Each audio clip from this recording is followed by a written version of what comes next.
Merci à Bakar Assilek pour cette démonstration orale assez pertinente sur la nature cruelle du régime Déby. Aujourd'hui, nous en appelons effectivement une fois de plus la communauté internationale et la communauté africaine qui pensent que Idriss Déby est l'homme solution dans les crises ou bien le terrorisme international. Or, pour nous, Tchadiens, Déby est lui-même terroriste au Tchad. Il a terrorisé son propre peuple.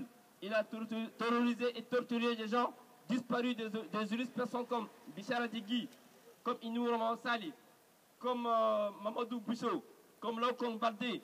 Et il est inadmissible que des gens vraiment les cautionnent ou bien les soutiennent. Et nous ne sommes pas là pour effectivement cautionner cela.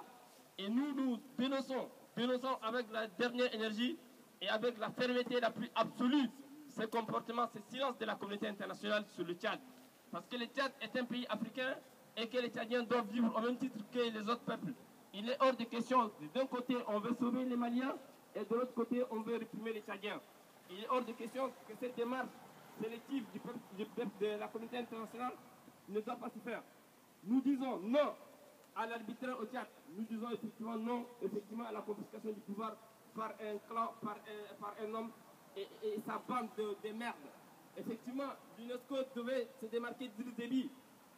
Vous savez qu'aujourd'hui, tous ces Tchadiens qui sont là aujourd'hui présents sont soit des réfugiés ou des demandeurs d'asile. Hier, je me suis entretenu avec des Tchadiens dont les dossiers d'asile sont toujours en attente à l'OFPRA. Et nous lançons à travers cette manifestation un appel à l'OFPRA pour donner l'asile politique aux Tchadiens. Parce qu'un Tchadien, quand il demande l'asile politique, c'est parce qu'il est persécuté dans son pays. Et nous allons engager des démarches auprès des institutions françaises pour que les Tchadiens demandeurs d'asile ici présents, leurs causes soient entendues et que leurs droits soient respectés. Voilà, une fois de plus, camarades, la France doit prendre ses responsabilités sur le Tchad. Parce qu'on ne peut pas, d'un côté, soutenir une dictature et oublier vraiment les drames que connaissent aujourd'hui les Tchadiens dans leur ensemble, dans leur écrasante majorité. Et aujourd'hui, on est convaincu que si l'armée française se démarque effectivement de la dictature au Tchad, Déby pourrait partir. Or, on a l'impression que les troupes françaises au Tchad cautionnent la dictature au Tchad. Et donc, en cela, il ne peut pas avoir une alternance politique, il ne peut pas avoir une démocratie. Nous voulons une armée qui va consolider la démocratie, mais nous n'avons pas besoin d'une armée qui consolide un homme. Et effectivement, l'armée française, en soutenant Déby, est en train de cautionner un homme. Elle est en train de cautionner une dictature la plus sanglante en Afrique. Et nous demandons une fois de plus à la communauté africaine et à la communauté internationale dans sa composante intégrale à se démarquer et à soutenir la voie de la démocratie. Parce que nous avons besoin aussi de ces valeurs universelles qui sont la démocratie, la liberté, les droits de l'homme et la bonne gouvernance. Pas de démocratie au Tchad, pas de bonne gouvernance au Tchad, une confiscation par un clan, nous ne l'acceptons pas. C'est pourquoi, camarades, on est venu effectivement nous indigner.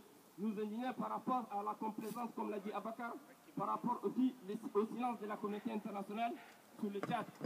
Nous sommes en train de prouver au monde entier que tout ce qui s'est passé dans le Maghreb peut se réaliser au Tchad. Et pour cela, il faut que nous nous mobilisons, il faut qu'on travaille en synergie, il faut qu'on mobilise nos bases sur place pour effectivement amener la communauté internationale qui, par son silence, est en train de cautionner l'arbitraire. Et effectivement, on est en train de travailler nuit et jour pour appeler effectivement à un soulèvement dans le pays. Et nous sommes pour une démarche politique sincère, parce que nous sommes pour une démarche pacifique, pour un changement pacifique au Tchad. L'option militaire, elle est d'actualité certes, mais nous, en tant que démocrates, on vise franchement une démarche politique pour faire changer de vie. Et que ce soit par les élections libres ou bien par la voie des urnes, on pourrait le faire changer. Mais cela n'est pas possible, parce que Déby a tout verrouillé avec son armée. Il a tout verrouillé, son armée qui va au Mali, comme l'a dit Abakar ou bien Mahdi. Cette armée qui va au Mali pour aider les Maliens, c'est cette même armée qui est en train de tuer, torturer les gens au Tchad. Et nous ne sommes pas d'accord à cela. C'est pourquoi on est là, effectivement, devant l'UNESCO, et nous allons continuer à multiplier nos démarches au plus haut niveau pour appeler la communauté internationale à changer sa lecture sur le Tchad. Parce qu'il est hors de question d'un côté, on parle de démocratie et de valeurs universelles, et de l'autre côté, on maintient une dictature au Tchad au mépris des Tchadiens. Voilà, camarades, on est là, effectivement, pour nous indigner et dire une fois de plus, Déby dehors, Déby barra, non à l'arbitraire au Tchad, non à l'injustice au Tchad, non à une présence à vie